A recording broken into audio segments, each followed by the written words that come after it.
伫遮伫咱的教会当中，有一个真美好的讲座。咱感谢主，借着永年老师甲王华老师，伊伫咱当中的分享，造就真侪家庭，即个遮的兄弟姊妹会当伫当中来学习对上帝所来的教示，知影怎样伫家庭当中来教养咱的下一代。咱特别要为着咱今仔日的教会，特别为着今仔日伫教会当中的家庭信仰的传承，咱爱来祈祷。咱相信上帝伫教会当中要兴起，不断兴起下一代，互下一代的教会会当伫当中，借着传承即个信仰的道，会当伫当中继续来兴旺福音。但是咱毋知。有时阵，咱真正毋知影，咱要怎样会当伫家庭当中来甲咱的下一代来分享上帝的话。咱真正毋知影，咱要怎样会当伫咱的家庭当中，会当互咱的下一代会当明白咱的上帝。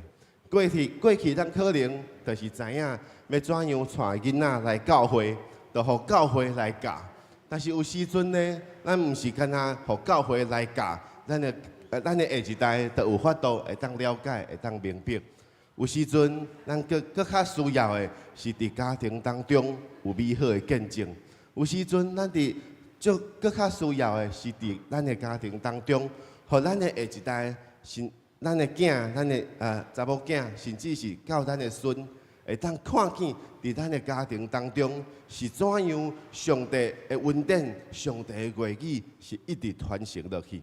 所以咱特别要伫今仔日同齐来领受上帝的道，咱就伫即时，咱就特别为着咱的教会，为着教会的家庭当中信仰的传承来祈祷，为着咱家己的家庭，为着伫教会当中所有兄弟姊妹，特别为着咱的儿童主日学，咱来到伫主的面前来仰望上帝的带领，咱就伫即时，咱同齐开声来祈祷，请。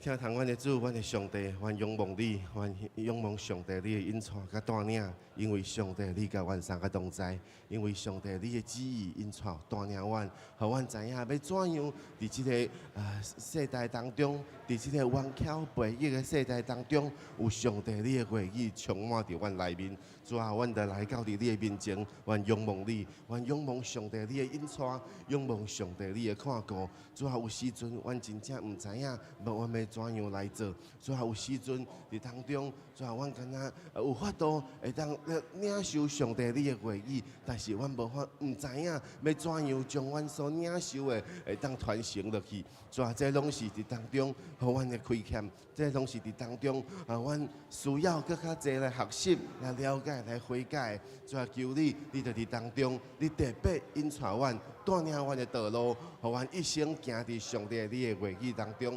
阮一生知影要怎样引带阮的下一代，嘛怎样行伫上帝你的话语当中。主啊，愿上帝你亲自伫当中，特别祝福伫教会当中的儿童主日学，或者的老师，或伫当中遮有备的同工，伫当中是知影怎样借着上帝你的话语来引带细汉囡仔来行上帝的道，嘛伫当中借着每一届的事工，伫这当中借着每一届的上帝你的带领、你的恩典。你的引带，怎互阮伫当中领受上帝你的话语的时阵，怎就会当显明出来，就会当做一个美好的见证，会当互这囡仔会当看见，会当知影，怎你是各真各活的上帝，怎阮就伫当中要来仰望你，要来敲找你，愿上帝你亲自伫阮画面当中显明你极大无比奇妙的心意，怎阮来仰望你，求你来引带带领，感谢主。听从世间人的主上帝，阮感谢你。阮看到对过去教会设立的时阵，一直到今仔日，已经2000年的时间。阮看见上帝，你怎样伫教会当中显明一届搁一届奇妙无比的心力，或者当中看到上帝，你的道是怎样对2000年前就开始传承落来。阮就伫当中知影，阮要怎样继续接落去。借着上帝，你伫当中，赐予阮奇妙的启示，互阮伫当中知影怎样伫阮的家庭当中，伫阮的教会当中为你来做见证。主啊，求你特别来引带、来带领伫教会当中的下一代。主啊，无论伫教会当中的下一代是生长伫什么款的背景当中，但是阮仰望你，互因来到伫教会当中，伊是喜乐来领受上帝的道。主啊，互遮个细汉囡仔是因的心内面都有好土伫当中，互上帝的道种入去内底，会当生出30倍、60倍、100倍的果子。主啊，阮来到伫上帝你的面前，仰望你，愿上帝你的道的。搁较侪显明伫教会当中，互教会借着上帝你的道不断来成长，不断为你来做见证。主啊，愿你的荣光伫阮当中得到显明。阮感谢祈祷，奉靠主耶稣基督正名，阿门。咱感谢上帝下面时间，咱就要奉主耶稣基督的名开始，咱今仔日的主日崇拜。咱今仔日请建基兄来为咱来报告。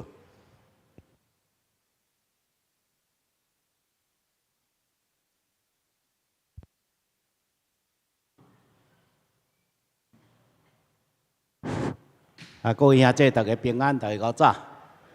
我来做消息报告。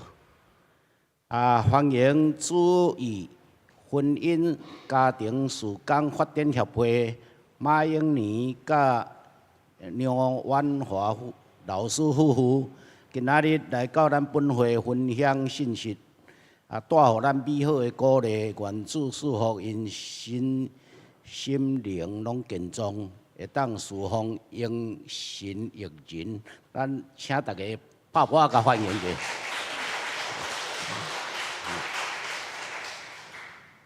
第二，5月7日礼拜日是年度母亲节，甲即个儿童主日。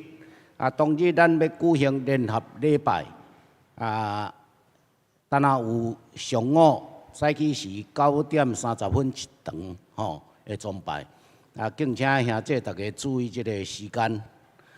第三，新一期的卡访，就是木香谷，伫6月7日，礼拜二下晡3点要开课。若要报名的，请到这个招待桌，会当来摕这个报名单。第四，6月15到17。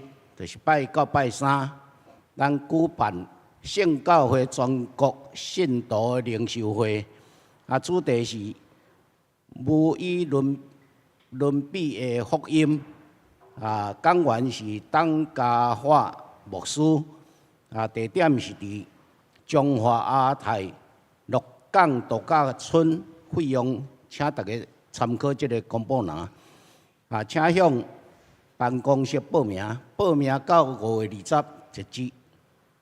第五，7月7日到7月5，就是拜四到礼拜日，将伫教会举办社区儿童营。即马拄仔咧招募同工，欢迎愿意做伙参加事奉的兄弟向孟村传道来报名。第六，7月28到31。拜2到拜5，伫嘉南药理大学举办圣教会全国青年大会。4月30以前报名，早鸟优惠3800块，教区补助1000块，教会补助另外个讲。鼓励本会青年、学生青年来参加，请向少伟传道来报名缴费。以上敢有补充报告，来请。谢谢建基兄，大家平安。拄则有一个6月3，我看有一个建基兄有咧铺伫内上有一个音乐会，5月3号下午2点半文化中心，迄是一个伫会记得以前有一个食叉龟中毒迄个事件，迄一个幸存者发动的一个爱心的音乐会内容我甲看足精彩，好，还有10外张的这个入场券，咱家己摕，好，我放伫遐。我要来感谢伫昨天4月25号，咱兄弟姊妹，特别是主日学同工，咱团队吼，做了真水，伫即个南部教区，即个如儿童主日日学方面所以有即个马老师夫妇来做专题大家对头会知影到下晡4点半遐左右安尼，就是讲有一个真水的分享大家有真认真的学习来参加的人拢感觉讲哇！恁教会即个同工那会咧合作无间点心做伙，什么做伙拢用到足舒适其实师母本身我看在眼里，我家己足感动。荣耀归上帝，咱拍手，感谢同工来个老师非常的谢谢，给我们有一个美好的开始。嘛看见咱的教会青年，咱知影母亲节5月2号是几点聚会？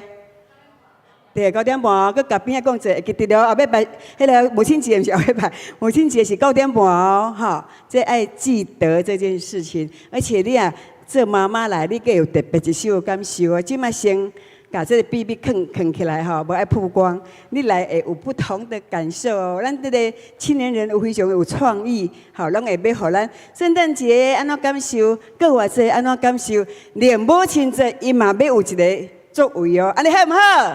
哈利路亚！来，我们请敬拜团上来。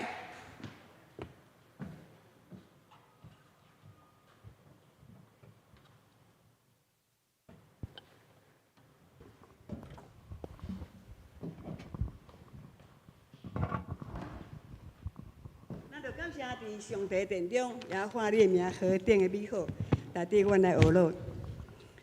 听下这对咱的座位起来。伫线上的兄弟姊妹也共款别万心，咱请咱起立起立，嘿，我甲小朋友上课讲起立，大家拢袂叮当哦，请站起来，因为起立是文言文，因连起立都不知道讲什么。小朋友请站起来，咱这边要做活动安尼，真趣味。哈利路亚，来。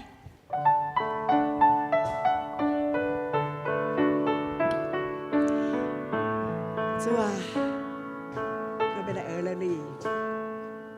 我饿了耶和华，我心胸耶和华，我的故乡就所有。我饿了耶和华，我心胸耶和华，我心心连把眼不说。低头来，我饿了耶和华，们，我心胸耶。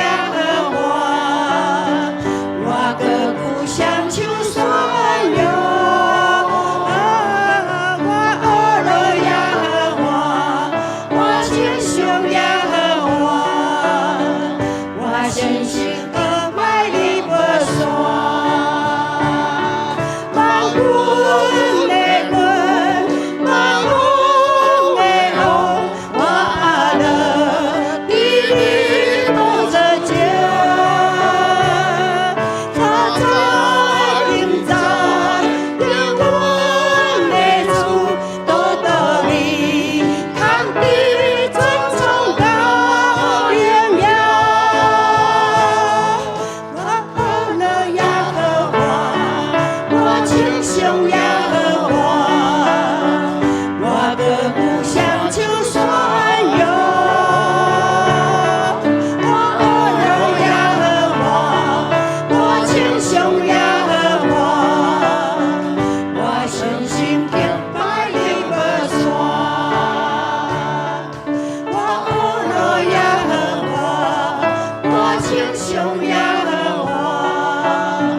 声来祈祷。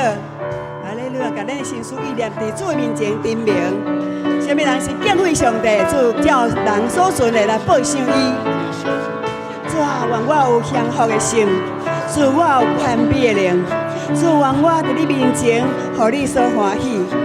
主啊，我要用伫真理，甲你的灵内面，继续来敬拜你，互你引带。哈利路亚。哦，你兄弟姊妹，阮的兄弟姊妹，哦，主啊，敬拜谢你的儿女，为你伫你的宝座前，愿你施恩，愿你阿乐，听阮的祈祷。哈利路亚，要按逐人心中所求的来回应，照着你的时刻，是照着你的时刻，我继续要来学乐，称颂你的圣尊名。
手来宣扬你一切美德，上帝你的信息，你的一切美善、主爱，都爱借着阮的嘴阮的脚行出去来报用这款的好消息。特别要来挖靠你，来行大这件代志。阮有软弱，无够困难，我们行出去，心有余力不足，所以咱会当来挖靠上帝，圣灵把咱推出去，我的力量啊！呀和华，我的力量啊！我的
啊，我爱你。上帝，你听见你的百姓要爱你。你是我的阳柱，我的山石，你是我的小伴，我的顶巴，耶和华，我的力量啊，我爱你。我，搁再一摆甲上帝讲，我爱你。我爱你，我爱你，我爱你，我爱你。哈利路亚！那有听了上帝心的人，上帝拢知影，咱一生拢需要作为引带，有时咱偏散去啊。求主，搁再一摆，互咱的言行会当细正。求主你带我脚步，若无我不敢家己来行。求求你甲我多个保护，假使我偏偏偏必须讲，但我当你遵守你该领。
甲咱心中所挂爱，主啊，咱对伊的灵魂的得救有迄个负担，伊兄弟姊妹厝内面的人朋友，咱为伊提名来祈祷，请。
咱听主有一个证明，就是咱要听人。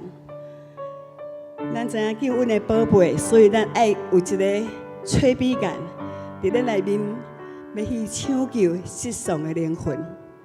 求主引带，互咱为伊伫即个下半年度，真紧就到5月、6月，时间遮尔啊紧，就一万年啊就过去的时阵，咱要怎样求主引带咱的脚步，为伊来结果子？就在一摆，我一生要予主来引带，我一生要予主来引带，阿妹 ，yes。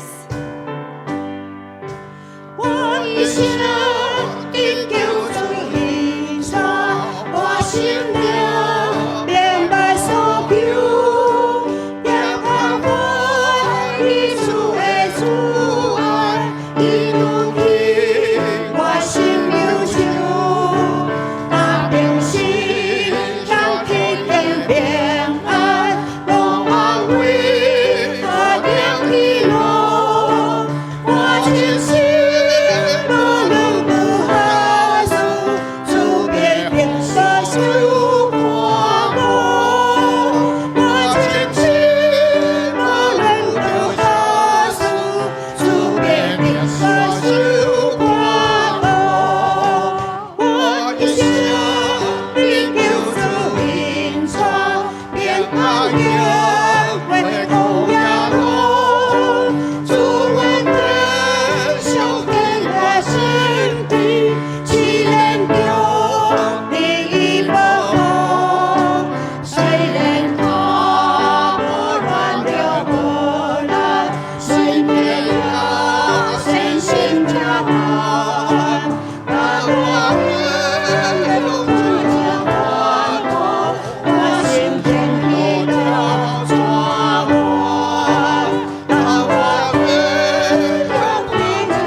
世界混乱，人心惶惶不安，总是主的引带，互咱伫伊内面何等的稳当。所以是我讲，我都要清醒，无论拄是咩款代志，用得看必定要受你的保守甲眷顾。这是咱的清醒，用着诗歌，用着宣扬来见证伊所互咱的道。我一生的求主引带，主恩爱何等丰收，主因我的疲惫得着，为我福必安乐处，到伊里面增加眼泪，我的心为他一定，这么你。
听阮的主，阮的上帝，阮感谢你，因为你的保守，你的看顾，互阮到今经过真拢平安。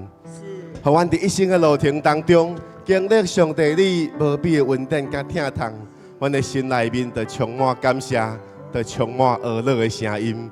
每一摆当阮来到伫礼拜堂，每一摆当阮自己伫主日崇拜当中，阮的心就足欢喜，因为阮知影，阮来到伫阮所欢喜的上帝面前，阮要用你来歌唱，阮要用你来敬拜，来尊重上帝你的名。主啊，你是阮的上帝，你是阮一生的倚靠。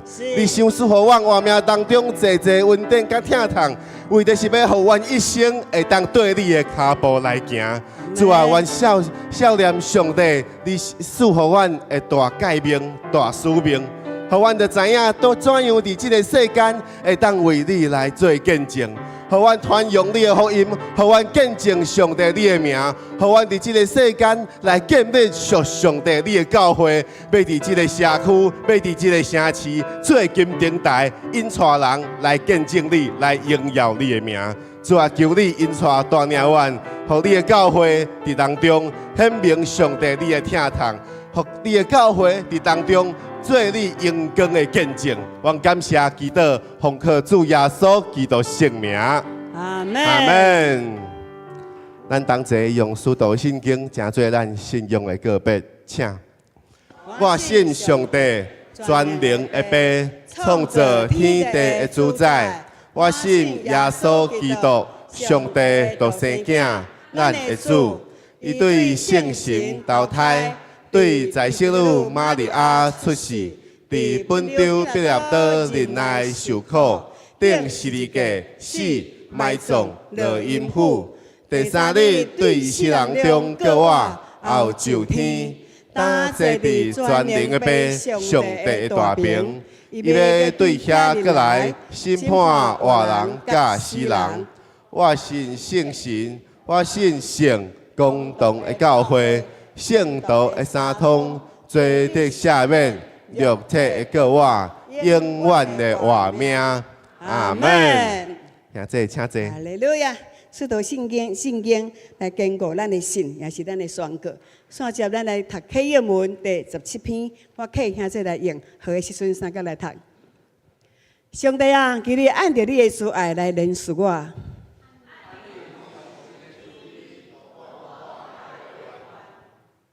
求你又将我的罪孽洗除净净，因为我知影我的过犯，我因你犯罪，独得罪了你。求你用牛切草来洁净我，我就清气了。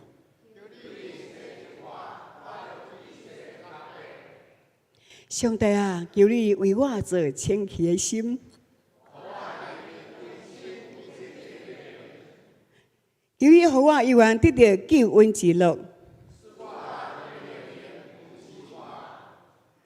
你本无喜爱祭物，若喜爱我就献上。上帝啊，所爱的祭，就是忧伤的灵。上帝啊，忧伤痛悔心。你必无轻看，阿门，阿门。真欢喜当请到马永莲老师，哈昨已经做了几日的这个讲座啊。刚才等一下那个国语堂，我们的另外一位老师会来，都是你讲哈。OK， 好，好咱敢没看到伊？好，咱得当看到师母哈。也是个很棒的讲员啊！咱这时的直接用拍手来代替我们的欢迎哈，来谢谢，邀请马老师。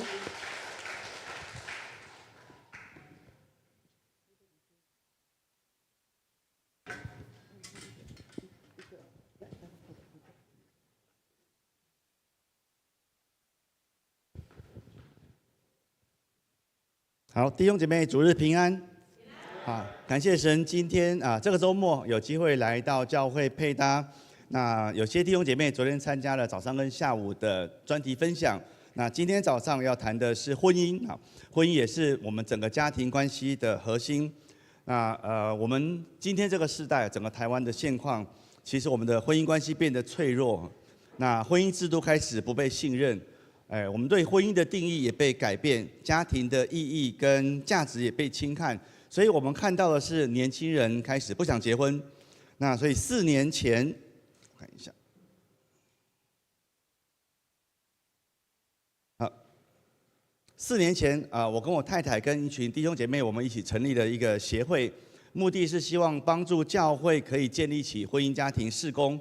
那最后我再跟弟兄姐妹有一点点的介绍。我们自己夫妻结婚29年，有3个孩子，现在是大4、大1，还有高2。那我们一起投入在婚姻家庭工作，大概已经超过了25年，1/4个世纪。感谢神一路带领我们。那我们一边服侍一边进修，所以你可以看到荧幕上，上帝就带领我们在神学院，还有在一般大学的做家庭研究的领域里面，我们都念到了研究所以上的学位。所以这几年我们有机会把它整合，帮助我们更看见上帝对婚姻家庭的心意。好，所以我们不单单是从圣经里面的教导看见，我们也从很多的研究看到。人就是需要按照上帝的心意来活出那个上帝的计划，才可能进入丰盛。好，这是我们这几年的服事的领受。那感谢神，最后带领我们再一次到美国念了家庭研究教育基督教教育的博士学位。我太太也念了一个门徒塑造这个方向的教牧学博士。所以2016年回来的时候，我们在圣光高雄的圣光。教了3年，然后我们就回到北部去服侍。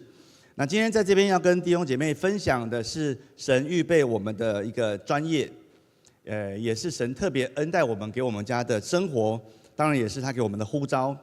那当年我们走进这个家庭领域，在受装备的时候，从来没有想过台湾的婚姻家庭会走到今天的地步。现在20岁、25岁、30岁的年轻人，他们对婚姻没有盼望。连带的影响就是少子化，台湾的学校开始一要减班、要关门，然后在职场会从最基层的劳工开始缺。那最新的人口推估，我们的国发会一直定期的出版，10年后、20年后、30年后、50年后，台湾的人口大概是走到什么有多少？好，这样子，他们重新的推估是到40年后，今年是2026年。他们预估40年后，台湾的人口只剩下现在的2/3，而且是以老年人为主。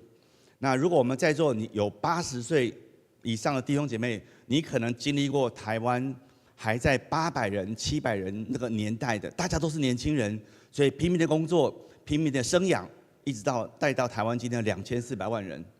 好，预估40年后，我们会掉到剩1200万人左右，少了800、1400左右。再过几十年，我们会重新跌到800万人以下，然后基本上都是老人。800万人怎么撑起台湾这一块土地，是我们面对最大的挑战。如果没有办法积极的面对，包括教会跟政府，如果我们没有办法积极的面对这样的台湾，其实不太有未来的。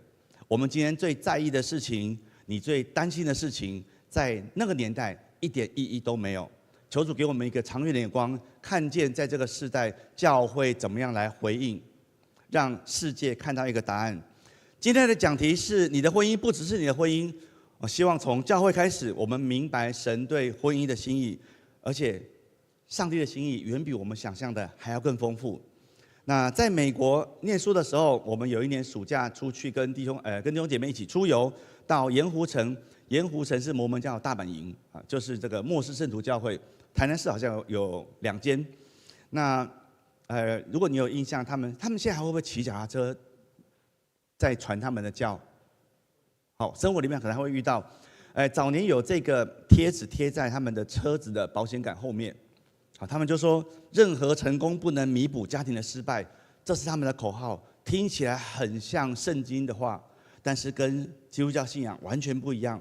好，希望我们今天早上分享完以后，你知道摩门教跟我们都很看重婚姻，可是后面的想法完全不一样。那摩门教自己在美国有一个，他们其实算是他们的大学私立大学。那因为他们在神学上很看重婚姻，所以其实杨百翰大学对于婚姻家庭的研究，在美国整个学术圈里面是数1数2的。我们今天要了解。别人怎么研究婚姻，怎么看婚姻关系，怎么看维系婚姻的重点，很多时候我们真的没有办法跳过那一批学者的研究。当然，他们不是从信仰的眼光去解释，可是我们看到他们因为看重，所以花时间去经营去研究，也投了很多的金钱，让我们其实某方面也看见上帝的心意。那在那里呢，不只是一间大教堂而已哈，那是他们称为圣殿的地方。他们有他们的教学大楼，有图书馆，有音乐厅。如果你在 YouTube 上面，你可以看到他们在音乐厅里面录的那些很大的交响管弦乐团跟诗班，录的诗歌就是我们刚才唱的那一类的古典的诗歌。他们认为他们也是承袭着整个教会的传统，那但是不一样。在世界各地加入摩门教的年轻人会被邀请说，他们愿不愿意花1-2年的时间去摩门教这类的地方去进修？那因为那个地方已经是一个观光的景点，所以很多外国人、各地的游客会过去。那他们就可以有不同的语言的导览啊，因为你去那边进修，你就可以用母语跟他们分享。我们去的时候呢，我们的孩子都可以听英文，所以我们跟了一个美国的，就是有一个美国的女孩子跟我们介绍。这里是音乐厅啊，你看它里面的设计怎么样啊？然后这边整个这个墙上整个画的一幅很大的画，它要传达什么样的概念？那走着走着，我们发现我们走到一个讲普通话的团的旁边，是一个台湾过去的女孩子啊，她的名牌上有中英文名字，还有一个小国旗啊。听这个女生不到30岁，很开心的在跟应该是大陆背景的中国大陆背景的老中青3代。那年轻人自己在旁边玩啊，自己跑啊，所以他是对着那些叔叔伯伯都比他年长的那些人，然后听到他讲婚姻，我们已经在婚姻服侍很多年了，所以我们就靠过去听这个圈内人会怎么描述他们的婚姻。我们听到他说：“各位叔叔伯伯啊，你看你们现在趁着暑假哈，全家祖孙3代一起出来享受这个天伦之乐，很开心很幸福。但是你们知不知道？”如果有一天你们加入摩门教，将来你们在天上也要一起继续做夫妻，直到永永远远，这样是不是很幸福啊？然后那个阿伯脸就发黑了哈。如果到了天堂去，转身旁边还有那个人，那个叫不叫天堂啊？那个是不是幸福？哦，那个压力好大，我以为撑完这辈子就算了，感谢主结束了啊，没想到他还在，还跟我一起上去哈，还有婚姻哈。这个就跟基督教婚姻观很不一样。那我们婚姻都希望可以幸福，可是，在统计上，我们都看到了这个高离婚率，加上我们身边很多不幸福的例子，我们自己在婚姻当中的这个挣扎，越来越多人就选择了晚婚不婚，所以整个的现况只是一个自然的结果。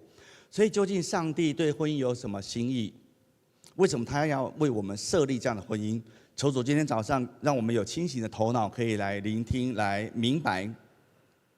好，从圣经一开始，创世纪头2章就在讲到神的创造，可是第1章跟第2章的焦点不一样。第1章是按照时间的顺序，所以经文写第1天、第2天、第3天，每一天都是好的。好，但是到了第2天，整个经文的描述是以人为中心，上帝创造了人。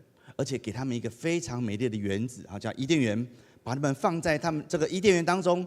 但是当镜头焦点转向人的时候，圣经说那人独居不好，我要为他造一个配偶来帮助他。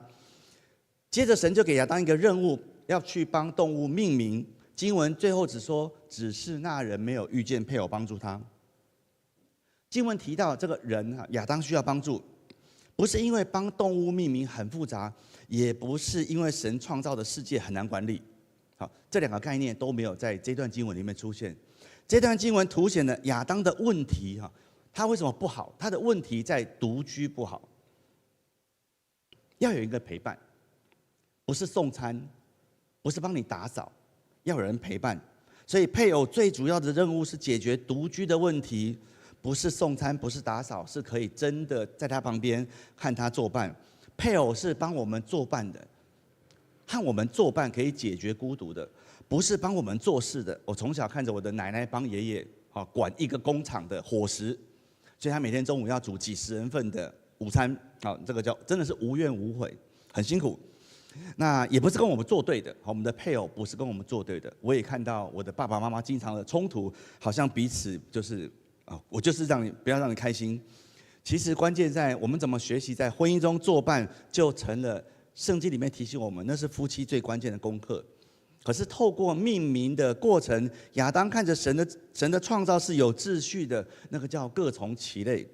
他就体会到自己的孤单，原来没有跟我一类的那一位，他找不到。因为这样的孤单，所以当夏娃被带到亚当面前的时候，他一看就明白，他说：“这是我的骨中的骨，肉中的肉。”我们用骨肉来形容我们最亲近的关系。我有3个孩子，他是我的亲生骨肉，但是圣经说配偶是我们的骨中的骨，肉中的肉，是最深刻、最紧密的那个人际关系，而且是没有血缘的。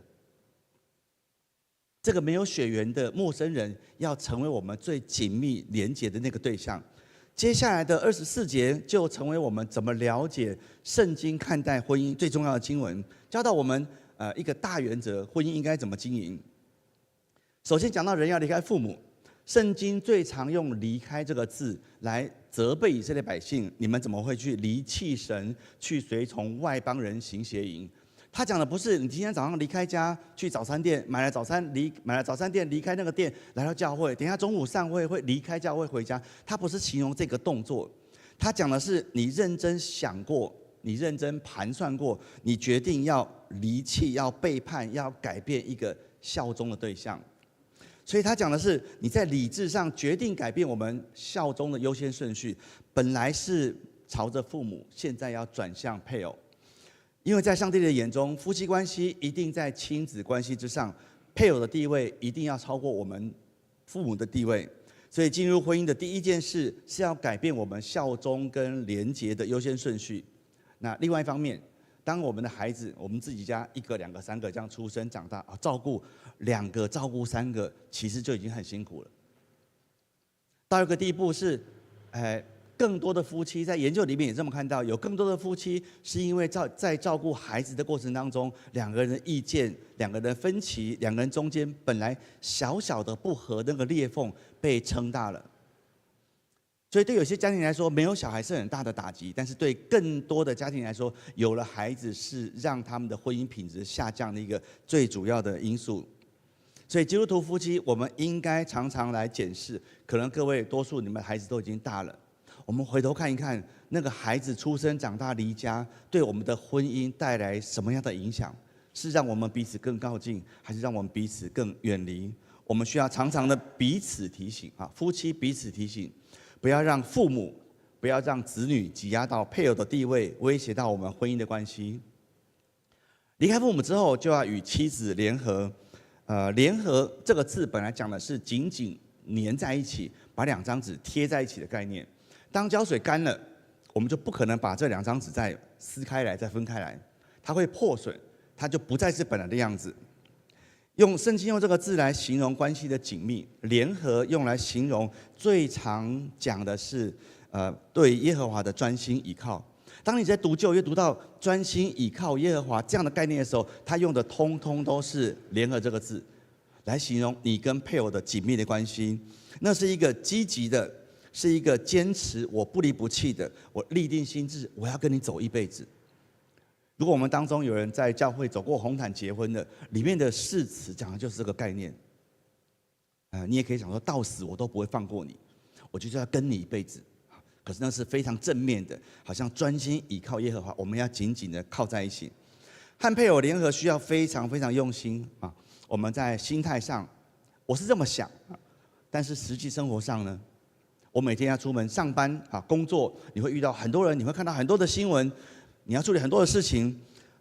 我们能不能学习在我们的工作、兴趣，甚至我们的服事、教会里的朋友，许多的异性当中，我们只选择和配偶不离不弃。我们多数在婚姻当中，弟兄姐妹，我们都能体会，有太多的时候，婚姻总有一刻你是要咬着牙撑过去的。可能是你看那个人很讨厌，可能是你们一起遇到一些挑战很难，可能是孩子的问题，可能是长辈照顾的问题。很多时候，婚姻是需要你咬着牙撑过去，撑过一段时间，因为我们个人不完美，因为我们所处的环境也不完美。生活当中几乎没有一件事是从头到尾都一帆风顺的。如果你们家是经常开火的，你去卖场买一支菜刀，第一天一定很利。如果你每天煮饭开火，第1个礼拜还好，1个月呢，3个月呢，刀子就钝了。你会再去丢掉换一把吗？还是你会努力的去磨它，保持它的锋利，让它好，可以更好的使用？如果你去这个日本料理啊，他们每一餐的时间都不知道磨了几次刀，为了让生鱼片可以削得漂亮，他们需要努力的维持它本来应该有的功能。婚姻的经营也是一样哈，需要我们很刻意的留在配偶身边，无论顺境或逆境，富裕或贫穷，健康或疾病，我们都坚持对配偶的承诺。我说过，我要永远爱他，不离不弃，直到永远，直到我们见主面的那一刻。离开父母与妻子联合之后，讲到二人成为一体。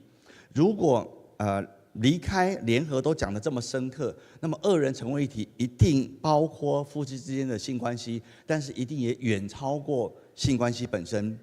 因为进入婚姻，其实我们是学习进入一个新的身份认同。以前是我跟他，你跟我，从今天开始是我们。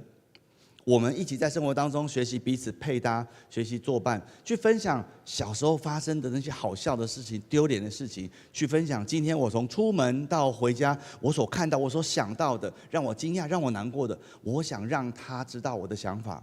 还有，当我们孩子长大了、离家了，当我们退休了，当我们如果80岁我们都还健康的时候，我们还有什么梦想？我想要跟你一起走，我想要在那个蓝图里面有我、有你、有那个我们。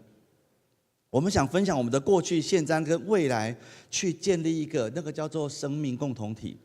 我们紧紧的绑在一起。圣经说，当时夫妻二人赤身露体，并不羞耻，彼此毫无隐藏。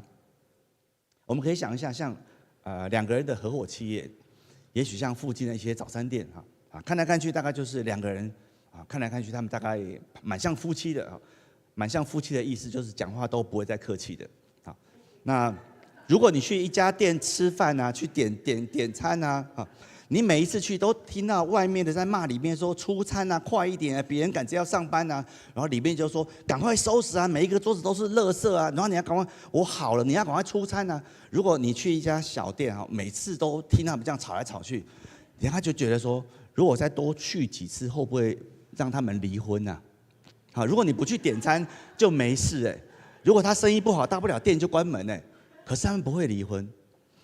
那可是2个人在一起努力，他们想的不是去指责对方，你今天怎么这么慢？如果这个店要有未来，他们想的应该是，我知道你这几天身体不好，我也进来帮一下，我也出去帮一下，我们一起想到怎么样让我们在一起，我们这个店，我们这个婚姻变得更好。有时候你真的需要想，我可不可以牺牲一点自己的利益来成全对方，为的是我们的好处。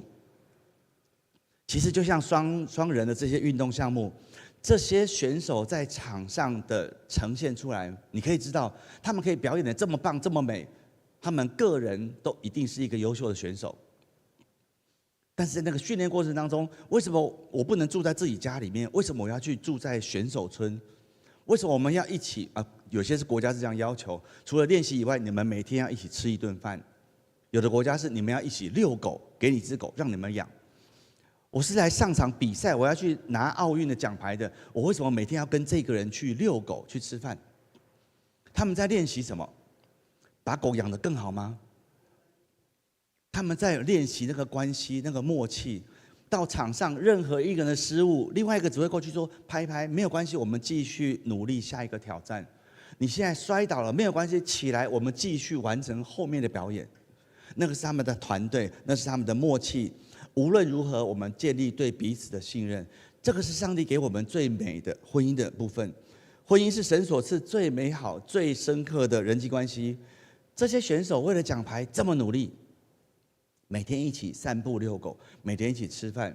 我们为了上帝所赐给我们的婚姻，你能不能再多付出一些？再多付出一些。婚姻真的不容易我也结婚29年了上个月我们家庆祝29年的结婚周年的时候，我们跟我们3个孩子说：“你们真的要相信，结婚29年还笑得出来的，已经是感谢主了所以我可以说，真的很不容易很不容易。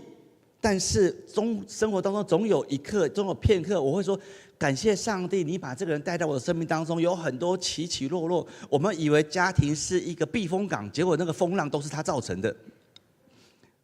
如果没有这个配偶，好像我的生活会更的一帆风顺。但是感谢主，我可以跟这个人在一起。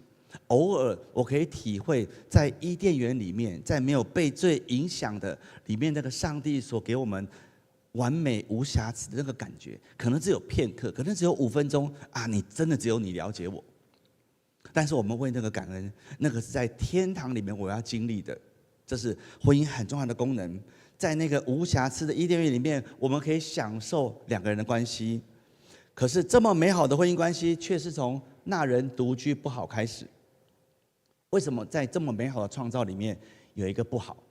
如果你在教会待得比较久，可能听过不同的牧者讲过很多这个创世纪的这一段，到底为什么不好？哪里不好？今天我们要从一个角度，是人的被造。创世纪1章26、27节讲到人的被造，经文很特别，有几个重点跟我们今天的主题很相关。第一点，经文讲的是一个3一神的概念。英文圣经看得出来，神是单数，我们有一位神，也有这样的诗歌，我们有一位神，可是圣父、圣子、圣灵都是神，所以用的是我们，那是一个复数。所以整本圣经讲的是，我们所认识的这位神是一位圣父、圣子、圣灵在享受爱中团契关系的一位神。这是一个很复杂的概念，一个复数，圣父、圣子、圣灵，他们却是一位神。他们在爱里面享受团契的关系。第二点，在这段经文里面，我们看到神只有在造人的时候是按照自己的形象跟样式，其他动物的长什么样子，圣经只有一句话，叫做各从其类。他们有自己那一类，他们有自己的样子，没有提，表示那个对于神要启示我们的一点都不重要，那是生物学家、动物学家要去搞懂的。但是圣经真的要告诉我们的，跟动物长什么样子，这个是没有关系的。那重点在每一个单独的个人，无论我们的性别、年龄、婚姻状况、有没有小孩，这些都不重要，因为我们每一个人都反映上帝的形象跟样式，都是尊贵的。那这一点其实挑战到华人闽南传统的文化，好像没有结婚、没有孩子的女性是最低等。在传统民间信仰里面，你死了都不知道要跑去哪里。可是，在上帝的家里面却不是。每一个人在上帝面前，我们的价值都是一样的。我们是一同领受生命的恩典的。我们叫做那是整个东西叫做同父一儿的概念。好，这个是重新看到我们每一个人的价值。第三点，只有在人被造的时候，特别提到造男造女，提到性别，强调亚当夏娃这2个人是有基本的不同。可是他们是相配的。神设立婚姻从那人独居不好开始，因为独居的问题在于独居没有办法反映神在爱中团契的特性。我们每一个人都能够反映上帝的形象跟样式，但是当丈夫跟妻子进入婚姻的时候，当一男一女进入婚姻的时候，婚姻本身也反映上帝的形象跟样式。婚姻是丈夫跟妻子2个不同却相配的人在爱的亲密的关系当中所建立，反映的是圣父、圣子、圣灵在爱中团契的特性。所以透过男人跟女人相配却不同的2个人的结合，就补足了人独居的时候所缺少的团契关系。我们到教会参加小组团契，那个是很紧密的关系。我们一起参与敬拜团的服事，我们在一起是一个团契的关系。但是人所能经历最深刻的团契关系，是在婚姻当中，这2个人夫妻是带着其他人我们所没有办法经历的，我们身心灵的连结，我们可以享受最深的爱跟陪伴。这是我们的婚姻，不只是你所想象的，因为我们的婚姻既然可以反映3一神在爱中团契的特性，这个是婚姻在基督教信仰里面被赋予。我们的婚姻是承载一个很神圣的意义，要反映上帝自己。民法里面没有，宪法里面没有。但是我们今天活在是一个破碎不完美的世界里面，有太多的原因会让你的婚姻痛苦，让你受不了。好，因为我们这里不是一个完美的地方，痛苦怎么办？一定要忍耐到底吗？可不可以离婚？如果不能离婚，我怎么理解这个痛苦？台南地区应该有很多这个小的宫庙，如果你去问他们，他们会给你很多很多不同的答案。为什么会痛苦？我告诉你，因为你的祖坟方位错了啊，你的什么命盘怎么样？这是很重要的问题，但是你要问对象，你会知道答案在哪里。马太福音19章、马可福音第10章是记载同一个概念、同一个故事，是法利赛人来问耶稣说：“耶稣可不可以离婚？”经文我们都很熟悉哈，这一段是马太福音的经文，我们就不念。法利赛人是谁？法利赛人是当时犹太教当中每一个安息日站在这边在讲旧约、讲圣经的这个律法师，所以他们精通旧约的经文，但是他们很特别。他们严格的要求自己，也要求别人，所以他们教他们自己活出来，然后很严格的要求大家你们要跟着做。好，其实他们某程度算是认真的，但是他们当中有派系，所以对于离婚呢，就有2派。经文这边所描述的人无论什么缘故都可以休妻，很明显是很宽松的一派啊。你可以想象说，我结婚30年了耶，我每天上班的衬衫你都没有办法烫得整齐。这种太太留着有没有用？没有用啊，休掉。耶稣可不可以这样？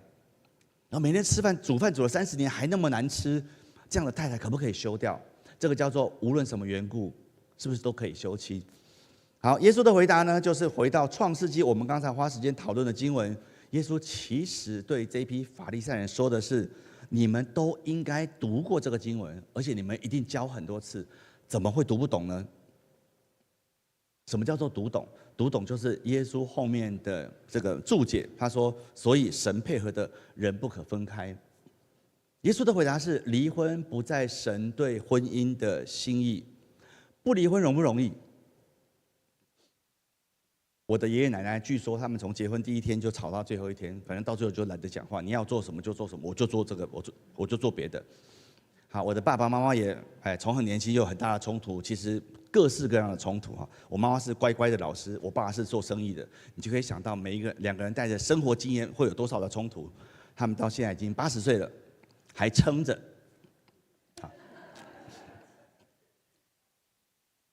撑着的问题是，他们那一代80岁的人，他们已经尽力了，只是年轻人看在眼里，我才不要这样的婚姻。所以不离婚容不容易？我爷爷做到了，我爸爸做到了，可是不离婚容不容易？台湾这一代近年的有一个很特别的统计，他们在研究台湾近年的结婚的人当中，有1/7的婚姻会在5年内结束，有1/4的婚姻会在10年内结束。按照我们的经验，过了10年以后，剩下的那个3/4，大部分是不幸福的。能够结婚以后每天过着幸福快乐的日子，只存在于迪士尼的卡通里面、电影里面。好，那个是不实际的。好，所以我们要想一下我们对婚姻的期待。爱家公投的时候，我不知道你有没有上街头，或者你在电视里面看到那个画面，他们举的牌子，还记得柯四海吗？柯四海举那个牌子，好多好多的字，那你都看不见，你要等那个镜头拍到。当年游行的是牌子，就是写1男1女。一夫一妻，一生一世，很简单，很清楚，向这个世界宣告说，这是我们认定的婚姻，这是上帝心目中的婚姻。好，1男1女，一生一世，一夫一妻，很重要。但是当我们回到圣经来看的时候，这样的婚姻一点都没有什么了不起。为什么这样的婚姻没什么了不起？因为当我们认真去看上帝的心意，婚姻的终极目标本来就不是不离婚。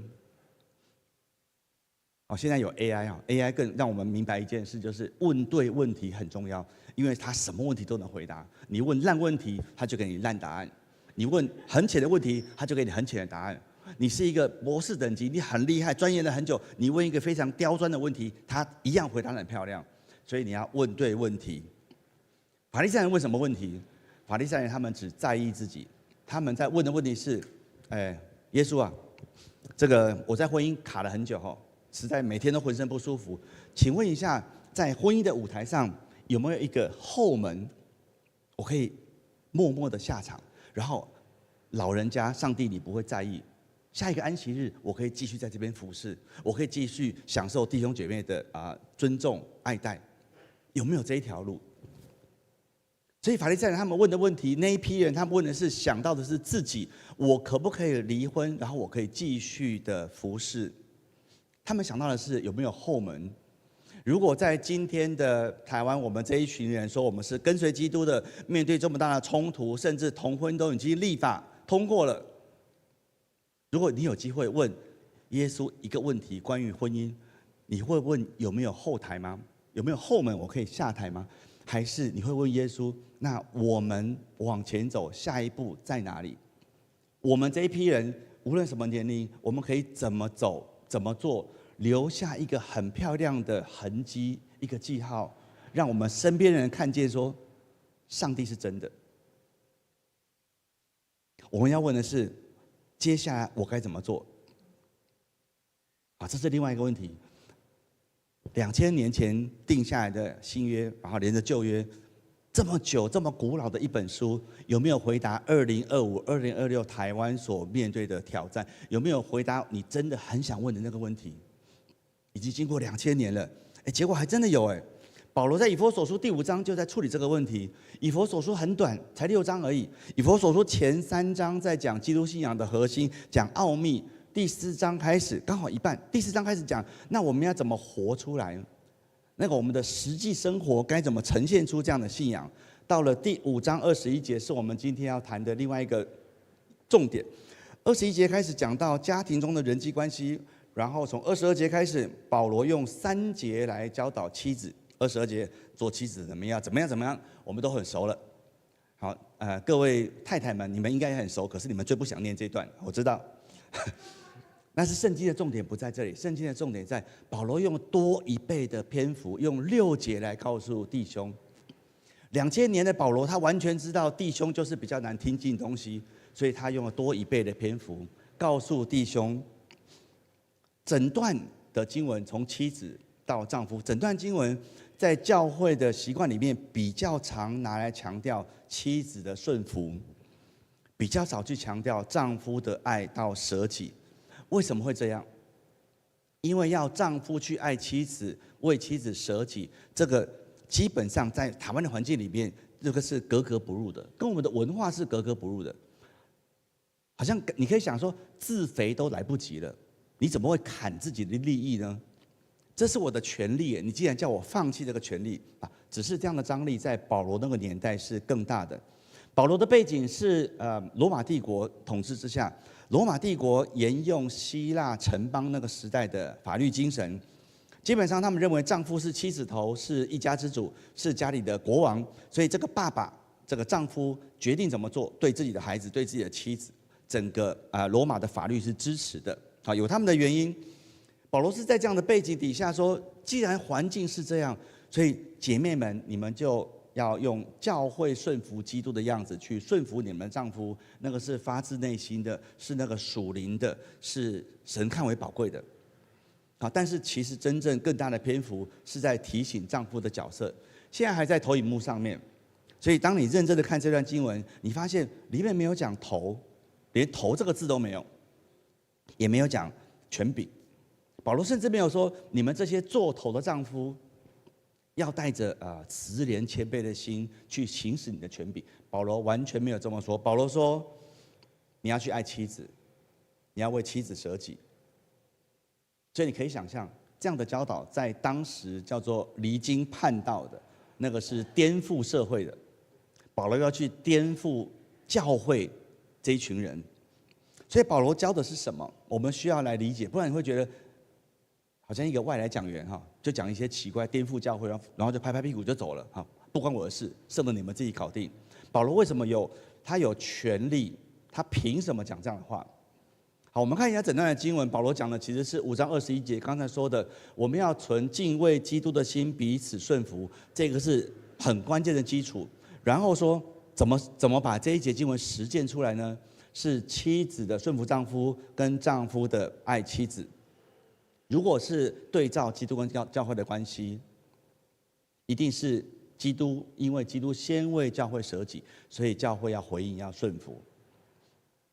所以严格来说，至少这段经文的应用是：各位，你们如果夫妻都在基督里的，绝对是做弟兄的，我们要先走出那一步。舍己讲的是优先考虑配偶跟婚姻的好处，在做任何决定的时候，我先放下自己的喜好，先想到配偶。所以保罗在挑战的是我们做丈夫的这个既得利益者，我愿不愿意先主动的放下我的权利跟好处去爱妻子？那是我们出于敬畏基督的心，对妻子表现顺服的方法。2020年的5月，台湾通过了通奸除罪化，那有一些很特别的争议。但是我们要注意的是，当年的那一批大法官现在也出了很多的问题。当时那一批10几个人的大法官，他们重新解释，然后告诉我们，他们有解释文，有出解释文，你可以上网查得到，在跟我们解释说为什么他们认为通奸罪是违宪的，所以去除掉了。他们说，宪法赋予人的自由，包括婚姻中跟婚姻外的性自主权。他们说这是人权，而法律应该要保障人的自由，所以认定我们刑法中的通奸罪是违宪。配偶可不可以有意见？配偶当然可以有意见，你只能走民事，可以告，可以拿几十万、几百万的赔偿，大概就是这样子。但是保罗在哥林多前书第7章的教导是，丈夫跟妻子都没有权柄主张自己的身体，乃在于对方。保罗说的就是夫妻之间的性关系。今天的台湾宪法保障人在婚姻外的性自主权，保罗却说我们在基督里的连婚姻中的性自主权都没有。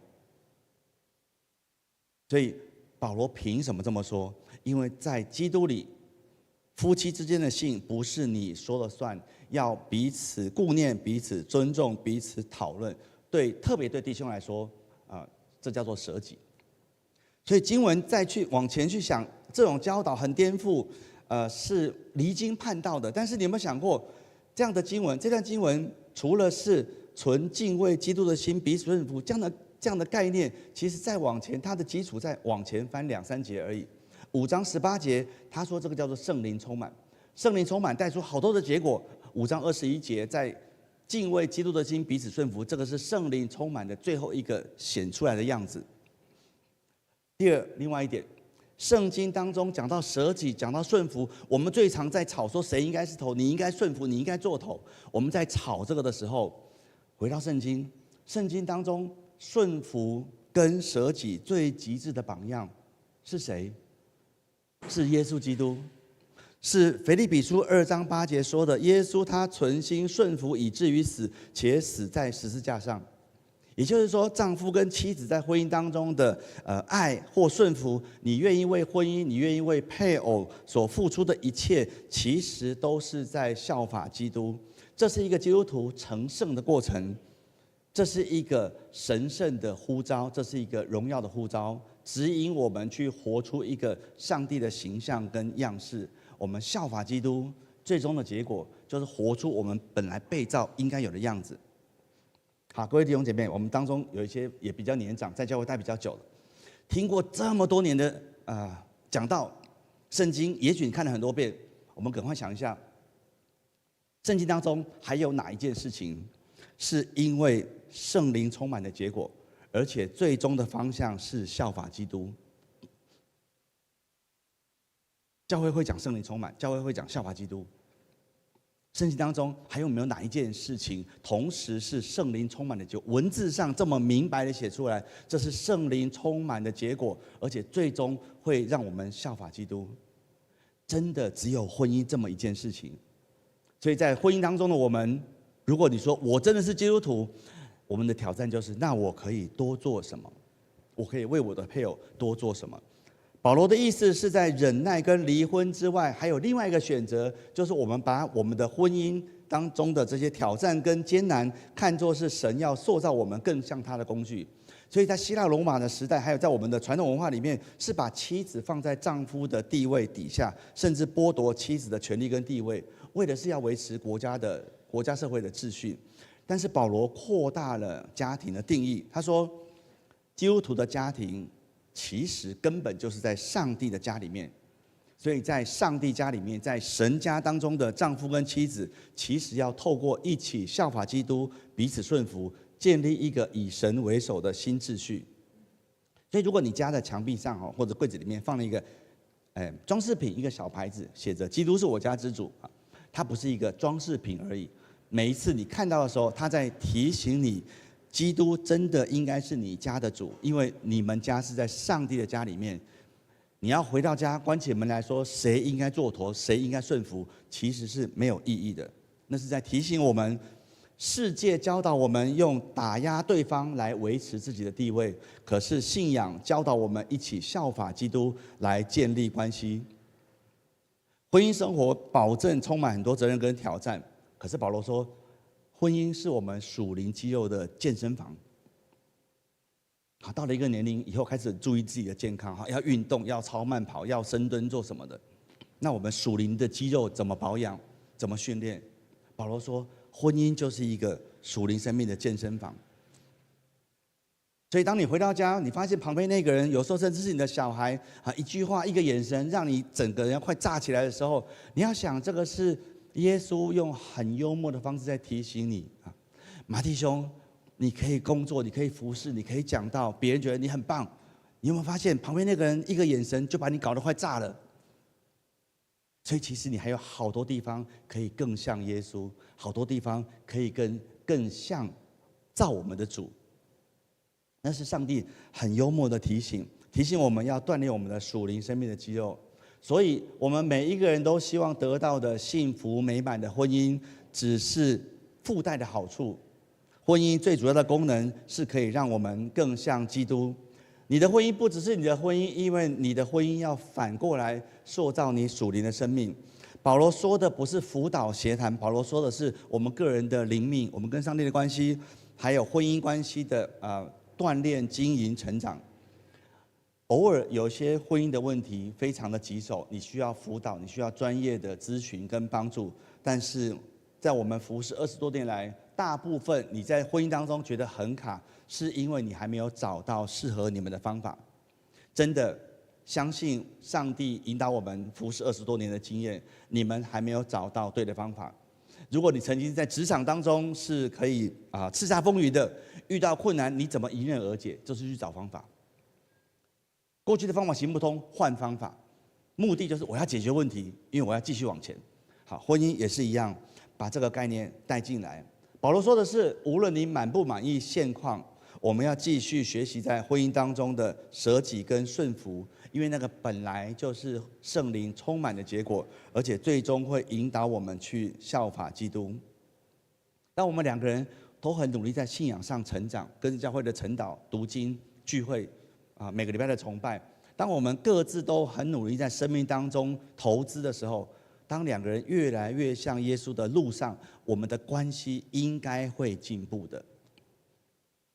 可能从30分到31分，那是进步3%；可能是90分到91分，好，那个几乎就是1%。但是我们会进步的。这样看来，如果你的配偶不愿意改变，你的配偶基本上不可能改变，你要不要坚持在婚姻当中的努力？当然要，因为在越艰难的环境里面，你越知道我可以，我必须，我一定得要寻求圣灵的力量，支持我面对这个挑战。求主给我智慧，我去做我能做的事情，好，去依靠圣灵。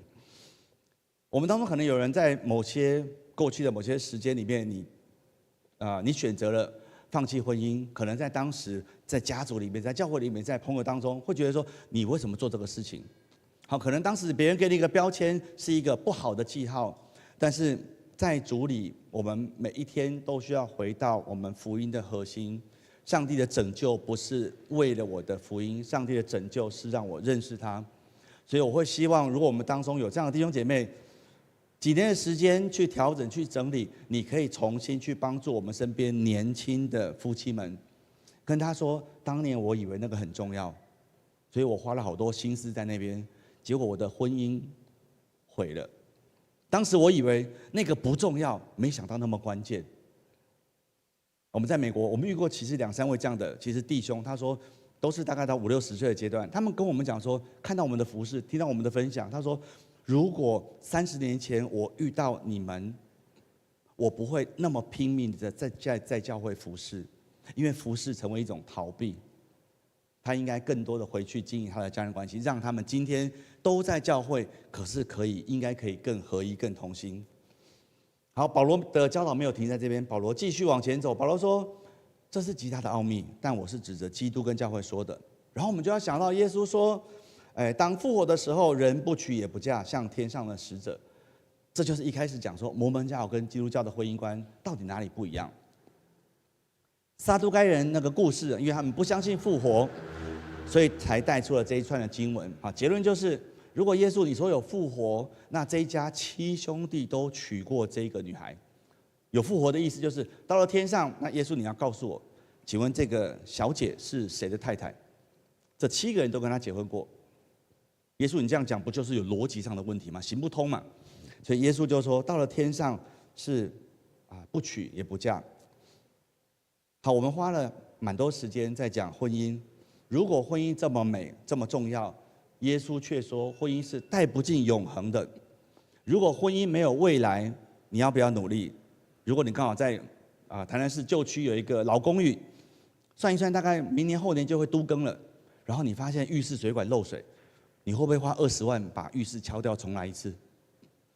还是去路边捡一根木头把它敲进去塞死就算了，反正加减用撑完就好。因为这个房子没有未来。一个没有未来的东西，你连1块钱都不想浪费，那个不叫做投资，那个叫浪费。只是在圣经当中有一个很重要的概念，婚姻在旧约被比喻神跟以色列百姓的关系，到了新约也是比喻基督跟教会的关系。保罗说的奥秘是最终基督跟教会的合一，也就是约翰所说，在复活的时候，羔羊要迎娶新妇，基督要迎娶教会。比喻是帮助我们去明白一个很难想象、很难理解的东西，像一个建筑的模型。我说教会要改建了，会改成这个样子，我们看到了，我们就懂了。等到这个教堂真的盖好了，那个模型就只有放在仓库，偶尔拿出来看一看。因为真的东西长在这边的，我为什么要去看那个小小的模型？所以当我们都到复活的那一刻，我们一起亲身经历，我们参与在那个世纪婚宴当中，我们就是教会，所以我们某程度是当事人之一，我们一起见证基督跟教会的合一是什么意思？那个时候比喻就不重要，婚姻就不再重要，因为你已经真正看到婚姻要比喻的这个最终极的对象。到了天上，我看到我太太会不会说，这位小姐有点面熟哦，我们哪里见过是不是？我相信部长不会是这样的，你一定知道这些是我的好朋友，那些是我以前神学院一起念书的好同学，这是我一起在世上努力打拼带孩子一起同工几十年的太太。只是今天在天上，无论你当时经营的婚姻有多美，你多么珍惜，在那个基督迎娶教会的那一刻，在那个婚宴当中，在那个你很难想象的荣耀里面，我们的婚姻完全没有意义跟价值。因为你在那个荣耀的无价的那个你很难想象的光景，就好像圣经描写那个黄金街碧玉城那个到天上，那个不是这不是瓷砖，这不是大理石板，地下铺黄金的，地下铺满了黄金，你带着你的金饰上去做什么？那个算得了什么？好，圣经讲的就是这个意思。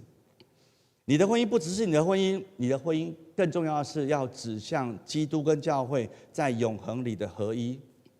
虽然将来婚姻没有存在的意义，但是在今天我们要很认真的经营我们的婚姻，因为我们认真经营婚姻，个人会在当中被塑造，你的家庭会因此变得稳固，你的儿女会因此有机会去经历认识神，而且更要成为基督跟教会活生生的见证。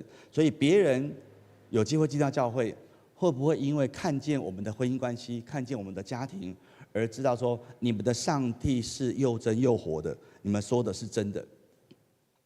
接下来，如果这个是圣经所呈现婚姻观的一部分，接下来我们就要想到有几点比较关键的建议。第一个是每一位属神的百姓，我们都需要明白、要了解，我们要尊重婚姻关系。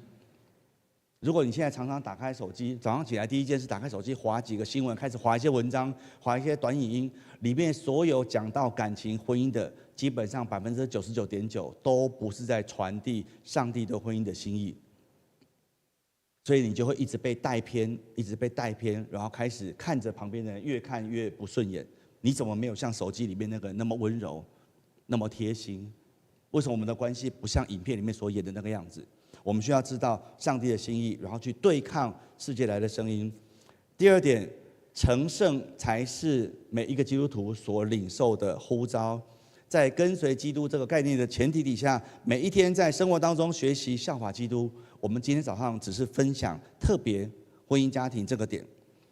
所以第三点，最后，如果你也刚好在婚姻当中，好，你跟我们家一样，我们领受一个很特别的呼召，是在这个弯曲悖谬、很荒谬的时代里面，我们要活出圣经的婚姻观，作为一个成长的榜样，不是做一个完美的榜样。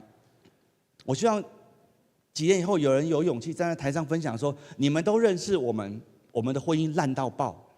感谢主，我努力了3年，我们进步了1%、2%。因为你有进步，你才看得到盼望。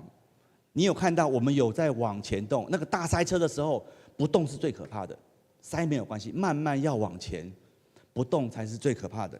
千万要记得，你的婚姻不只是你的婚姻。”对不起，我多占用一点点时间，跟弟兄姐妹分享我们协会的意向。跟着这样的概念，我们认为婚姻才是整个家庭的核心。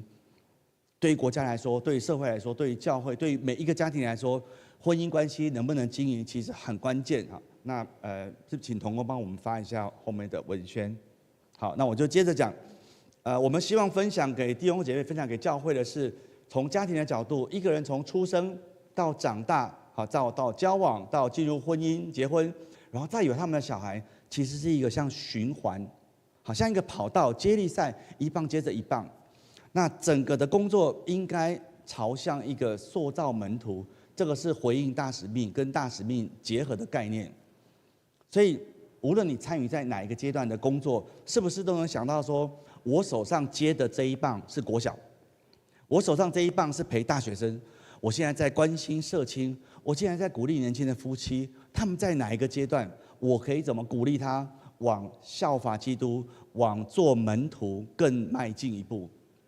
如果我们的生活跟隔壁不信主的左邻右舍一样的话，别人怎么认出我们是跟过基督的？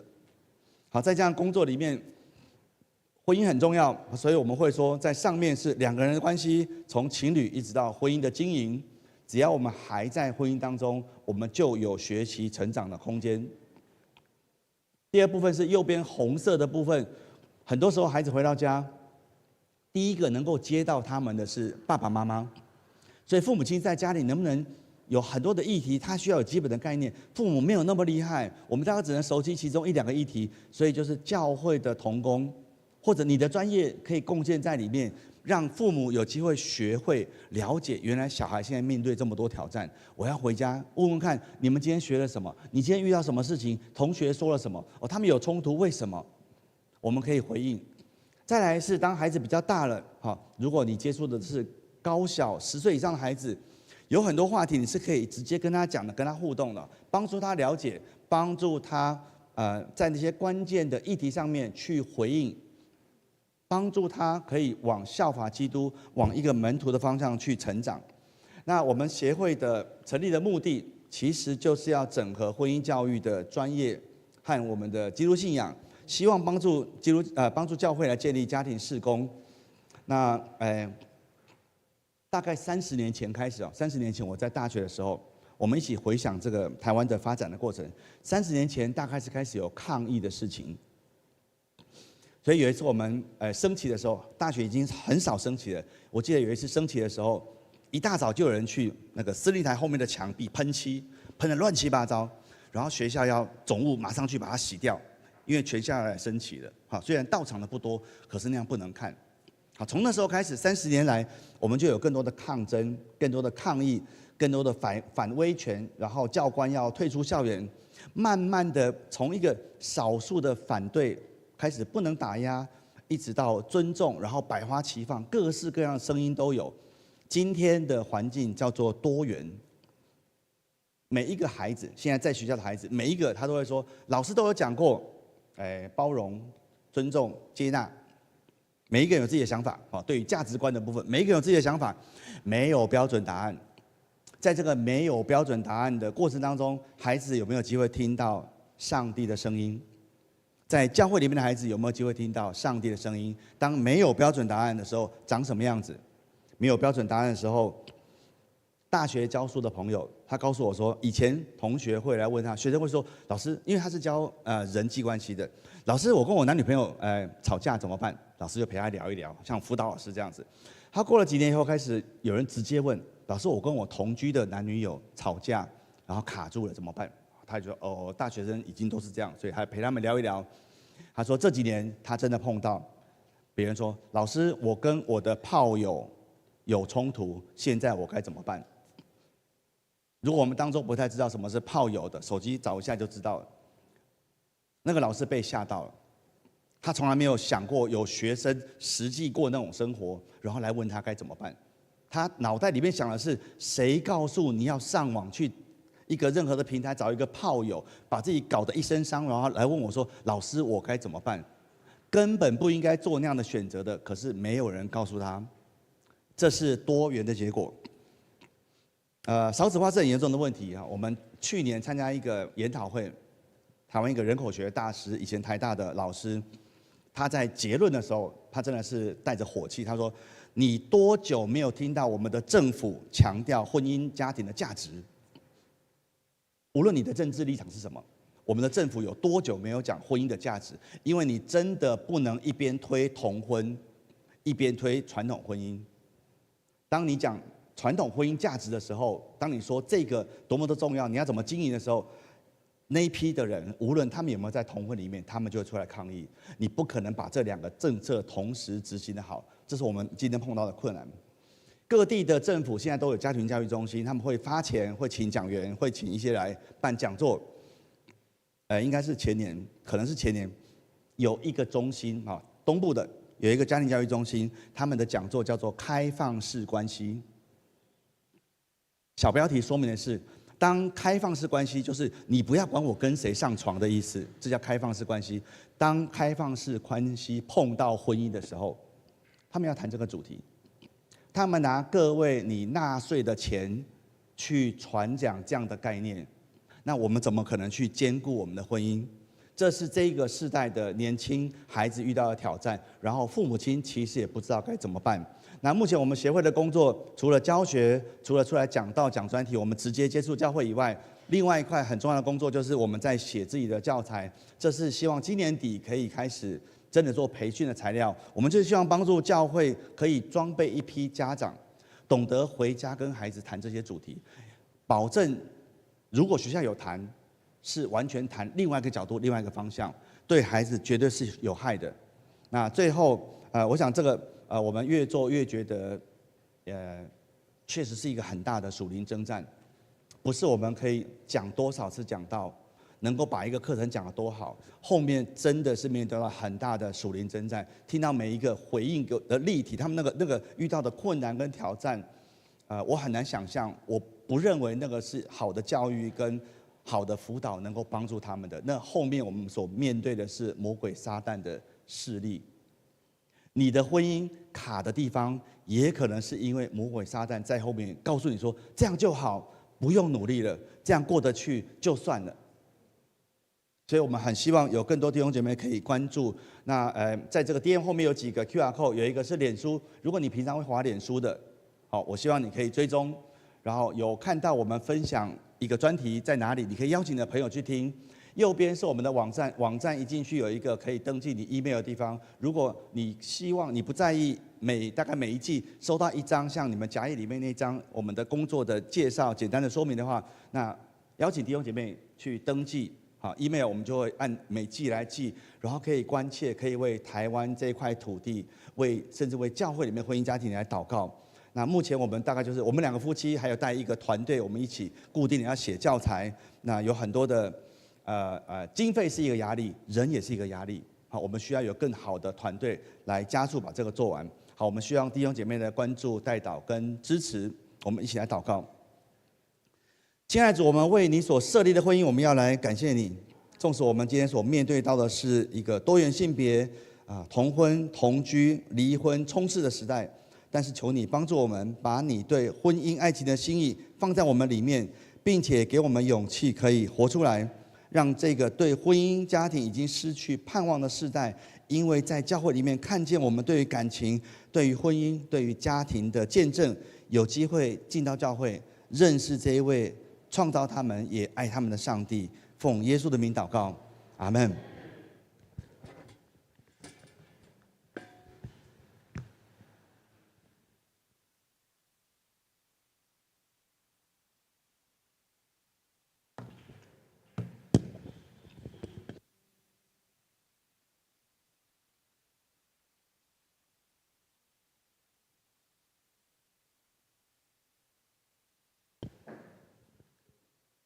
梁牧师，请。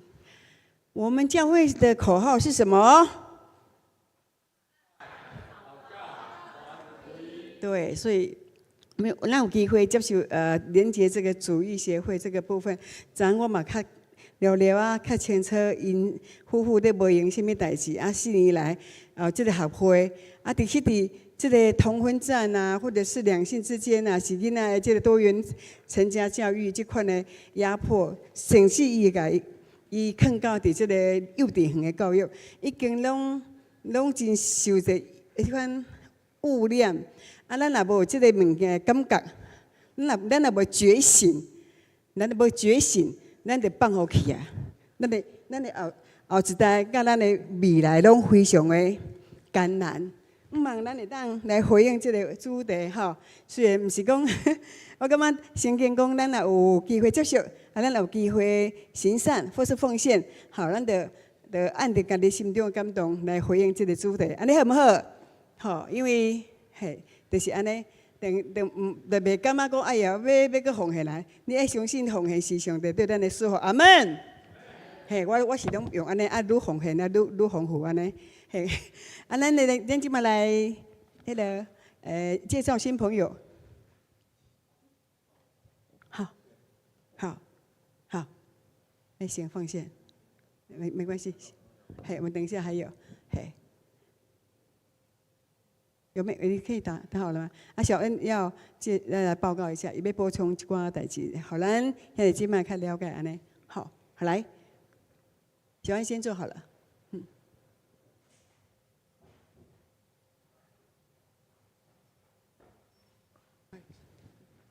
那个各位兄弟大家平安。我代表儿童主理2的校长来甲大家分享今年的儿童主理的意向。那因为时间的关系，我会简单讲较紧啊，快速来结束。就是呢，今年咱主要是领受的意向是父母的信仰的扎根的建造。并且咱的父母会当愿意行你后世的一个模范来成做咱儿童的一个榜样，安尼。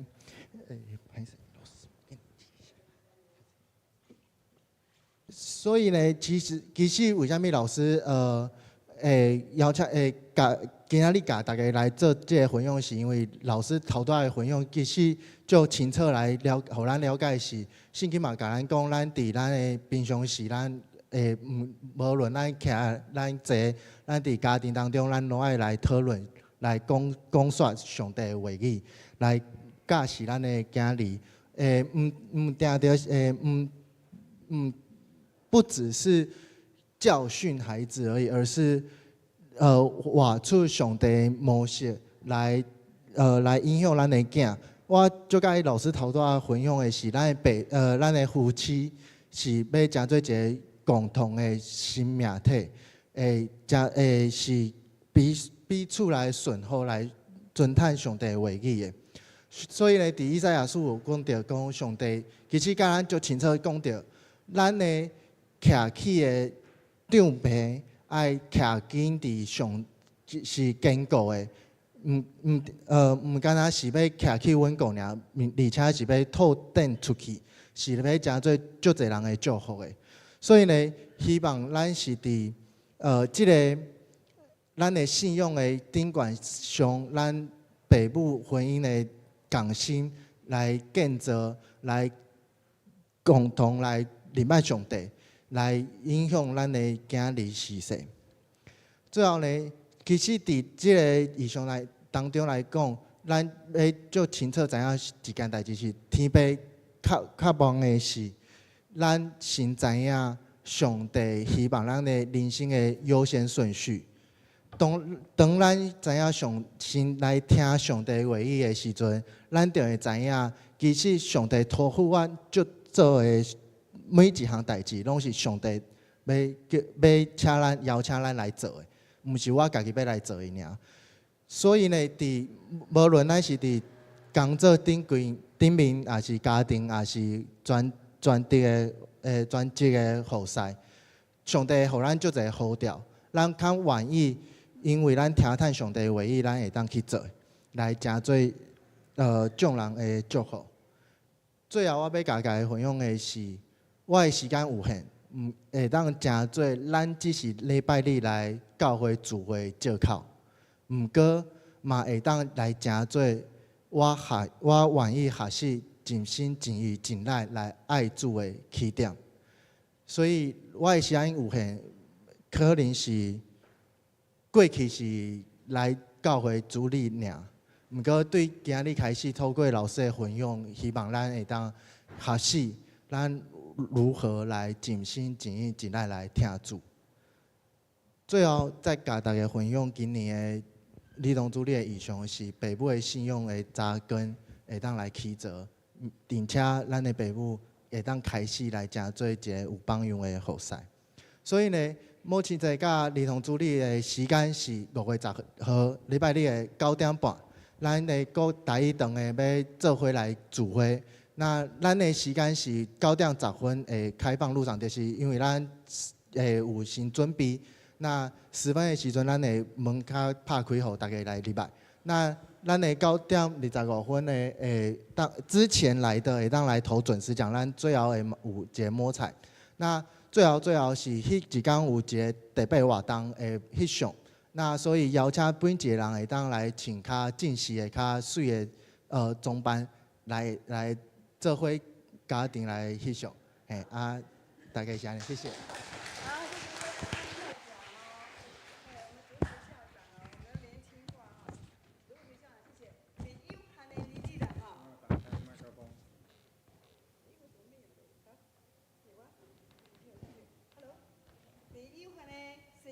内面咱会当做啥物？吼，拄则拢讲了，伊非常的认真咧讲台语，咱足认真咧听，对无？愈来愈进步，一定会愈来愈进步。感谢上帝。咱这时来介绍一位好朋友，我们董弟兄是从某个教会来的，哈，是姐姐的朋友，教会的朋友，董基隆，伊的基是里面是石头的基哦，哈。基隆不是鸡人哦，伊基是各有一个石头，不是土哦，是很有坚固磐石的基。好，我们谢谢，那欢迎董基隆弟兄。那接下来我们来奉献。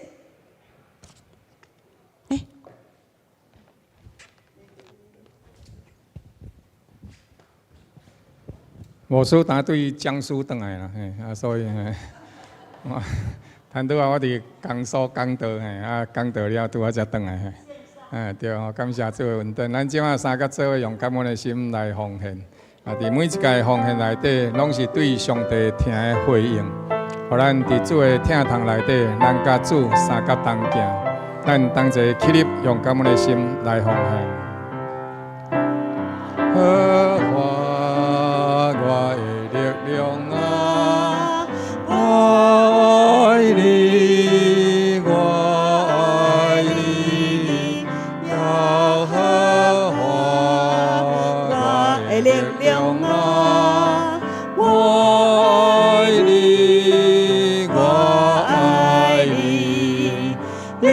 是我的眼睛，我的山寨，你是我的脚伴，我的盾牌，耶和华，我的力量啊，我爱你，我爱你，耶和华，我的力量啊。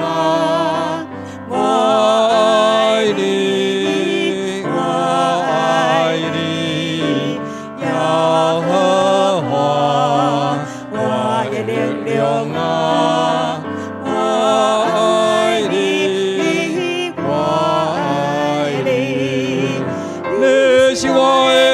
照我的山前，你是我的照伴，我的顶摆，耶和华，我的力量啊，我爱你，我爱你。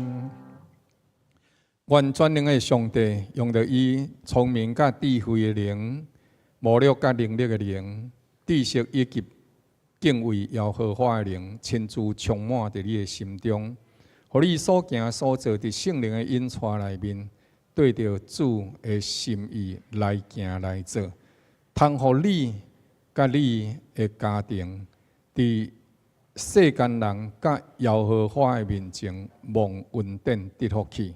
叫你因为行伫真理当中，互你亲像明灯照耀出来，伫这个世代见证耀华上帝、耶稣基督甲圣灵的名，并且伫将来领受伊对你的称赞，含伊三甲徛起伫荣耀的国，直到世世代代，奉主耶稣基督圣名，阿门。